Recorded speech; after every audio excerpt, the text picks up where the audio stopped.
Parkinson's వచ్చిన వాళ్ళు సర్వసాధారణంగా అర్లీగా డిటెక్ట్ చేసుకుంటే మనము వాళ్ళ లైఫ్ నార్మల్సీకి తీసుకురావచ్చు. దీన్ని ఎలా అంటే దాన్ని మనము పేషెంట్ దేంతో బాధపడుతున్నాడు, ఈ ట్రాప్ అనే సిమ్టమ్స్ చెప్పినా కానీ అందరికీ అన్ని సిమ్టమ్స్ ఉండాలనే గ్యారంటీ ఏం లేదు. కొంతమందికి ట్రెమర్స్తో రావచ్చు, కొంతమంది నడకతో రావచ్చు, కొంతమందికి గిడ్డినెస్ తరచూ రావచ్చు. సో ఇందులో ఏ సిమ్టమ్ వచ్చింది, ఏ పేషెంట్కి వచ్చింది అనే దాన్ని బట్టి దాన్ని మనము ట్రీట్మెంట్ పరిగణలోకి తీసుకొని ఆ డ్రగ్స్ ఇవ్వడం జరుగుతుంది.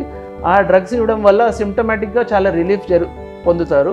ఎట్ ద సేమ్ టైం ఆ మెడిసిన్స్ వాడుకుంటూనే regular physiotherapy, exercise and diet, ఈ మూడు కూడా equal share of the treatment. ఇవి కూడా రెగ్యులర్గా వాళ్ళు తరచూ చేసుకుంటే అప్పుడు వాళ్ళు పార్కిన్సన్స్ బారిన పడకుండా వాళ్ళు నియర్ నార్మల్సీ లైఫ్కి వాళ్ళు ప్రాక్టీస్ చేయొచ్చు.